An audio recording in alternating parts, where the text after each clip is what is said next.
Hello student, आज की class में आपका बहुत बहुत स्वागत है। आज अपन देखेंगे 2022 के अंदर पूछे गए एसएसटी के क्वेश्चन। तो 90 क्वेश्चन तो पूछे जाते हैं बाल विकास और जो फर्स्ट भाषा है, सेकंड भाषा है, उसके 91 से लेकर के 60 क्वेश्चन जो है 150 तक 60 क्वेश्चन जो पूछे जाते हैं वो पूछे जाते हैं अपने एसएसटी से। तो एसएसटी के जो 2022 के अंदर जो पूछे गए क्वेश्चन थे उनके अंदर कौन कौन से क्वेश्चन आए हैं, किस प्रकार से क्वेश्चन आता है, ये अपन को बहुत जरूरी है देखना।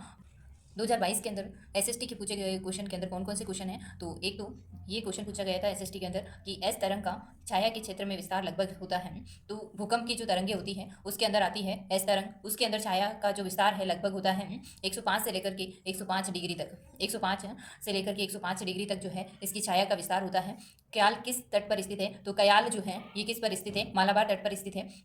बेथुलित, लेकुलित, लेपोलित और फेकुलित संबंधित है, किससे संबंधित है ये पूछा जाता है। तो अपने सिलेबस के अंदर ज्वालामुखी टॉपिक दे रखा है, तो ज्वालामुखी से संबंधित है ये बेथुलित, लेकोलित, लेपोलित और फेकुलित। तो ये ज्वालामुखी से संबंधित है। फयांस के बारे में कौन से कथन जो है पूर्ण रूप से सत्य हैं, तो फयांस जो है उनके बारे में कौन से कथन जो है पूर्ण रूप से सत्य हैं। फयांस की खदान जो है महरगढ़ में मिलती है। फयांस प्राकृतिक तौर पर पाए जाते हैं और बालू तथा स्फटिक पत्थर के चूर्ण को गोंद में मिला करके उनसे वस्तुएं बनाई जाती हैं। उसके बाद में उन वस्तु पर एक चिकनी परत चढ़ाई जाती है।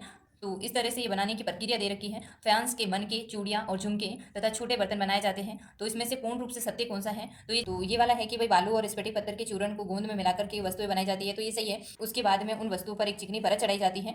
देखो इस फयांस से क्या बनाए जाते हैं, मन के हैं, चूड़ियाँ हैं, झुमके हैं, छोटे बर्तन बनाए जाते हैं। तो एक ये और ये तीनों कथन जो है सत्य हैं।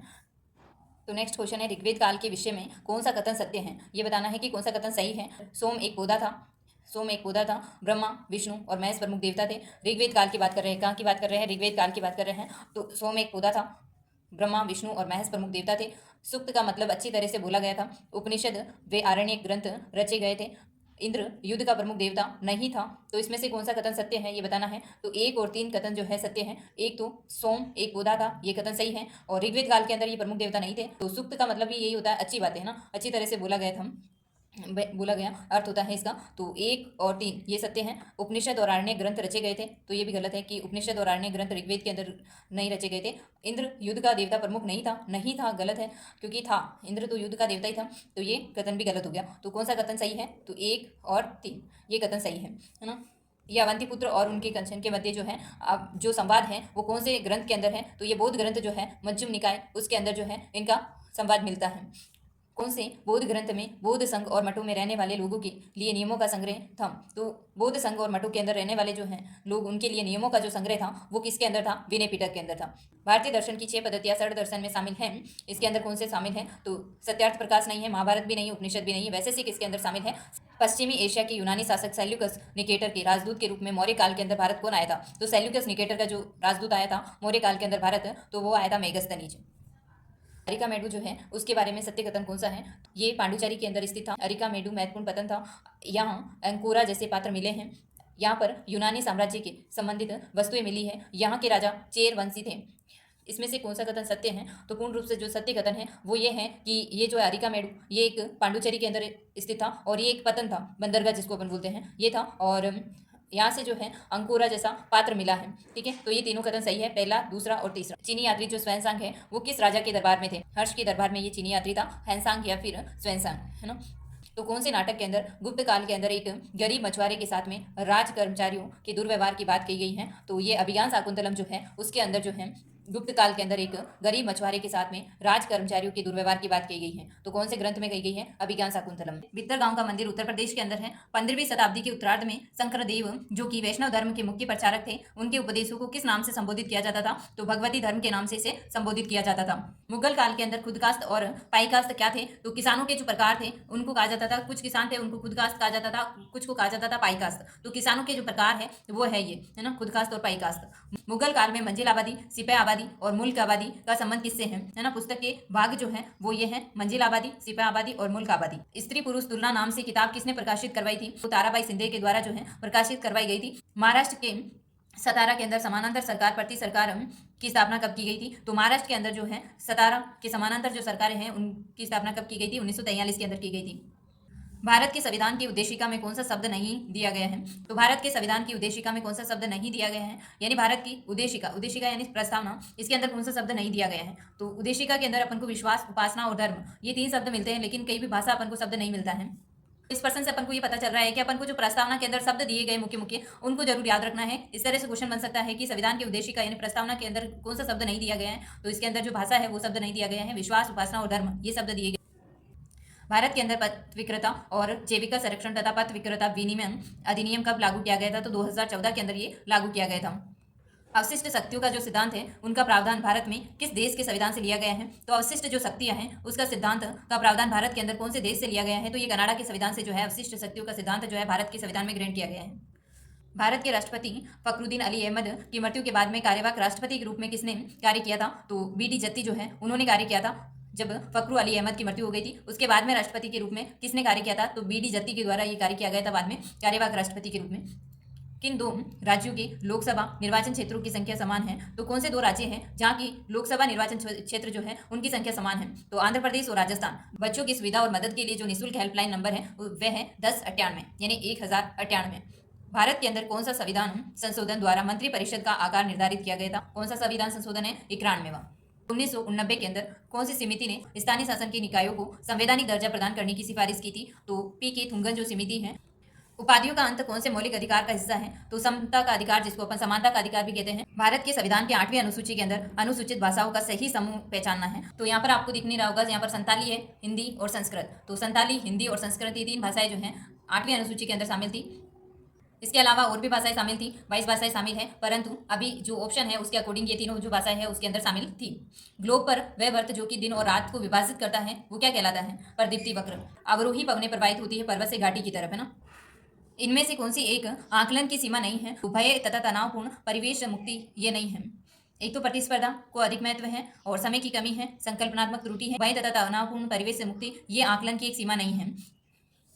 कौन सी पाठ्य योजना की पूर्वापेक्षा नहीं है, तो अधिगम करता हूँ कि पारिवारिक पृष्ठभूमि का ज्ञान जो है वो जो पाठ्य योजना है उसकी पूर्वापेक्षा नहीं है। निम्न में से कौन सा एक सही सुमेलित है, तो सुकरात के द्वारा निर्देशन विधि दी गई क्या, नहीं। और प्लेटो के द्वारा प्रश्नोत्तर विधि दी गई है, नहीं। और हर्बर्ट के द्वारा जो संवाद विधि दी गई है, नहीं। तो इसमें पूछा है कि सही सुमेलित कौन सा है, तो अरस्तु के द्वारा दी गई है आगमन और निगमन विधि। तो अरस्तु से याद रखना है, आगमन और निगमन विधि किसने दी है, अरस्तु ने दी है।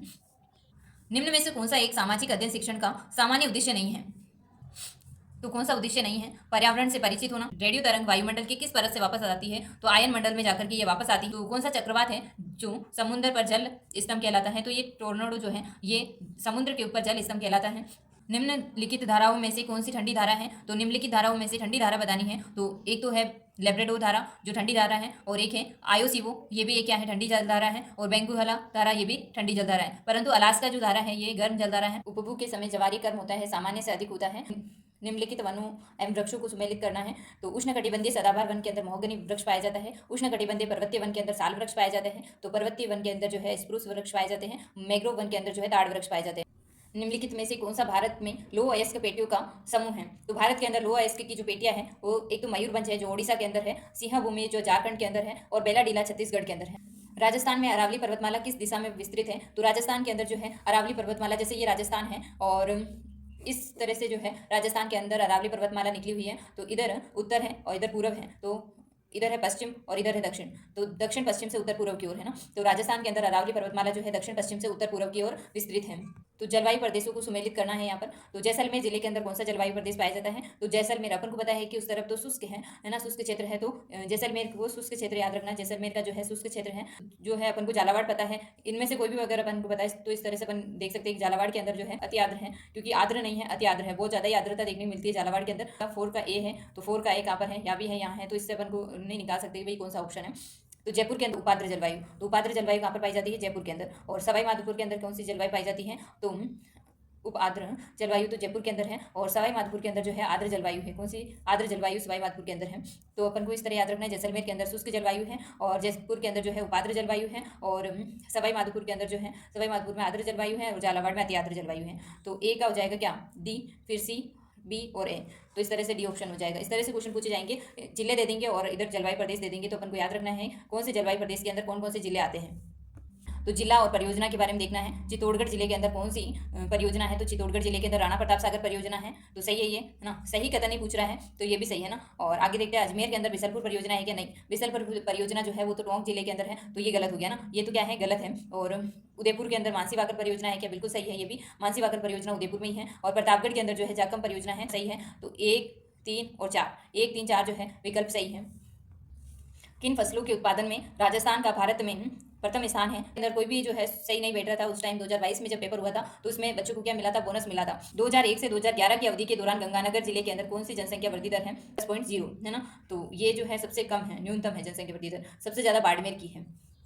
विश्व घाटी पंचानन की संज्ञा मेवाड़ के कौन से शासक को दी गई है, तो विश्व घाटी पंचानन जो कहा जाता है राणा हमीर को कहा जाता है। तो 1857 की क्रांति के समय उदयपुर के जो महाराणा थे वो कौन थे, स्वरूप सिंह थे। तो मेवाड़ के महाराणा पूछ ले, उदयपुर के महाराणा पूछ ले, तो अपन को बताना है कि है स्वरूप सिंह जो है 1857 की क्रांति के समय महाराणा थे। राजपूताना मध्य भारत सभा का तीसरा अधिवेशन कहाँ पर हुआ था, तो अजमेर के अंदर। वृहद राजस्थान का प्रधानमंत्री किसको बनाया गया था, तो हीरालाल शास्त्री को बनाया गया था। तो एकीकरण के अंदर अपन को चरण के प्रधानमंत्री का राज प्रमुख कौन था, है ना, उद्घाटनकर्ता कौन था, ये सब याद रखने हैं।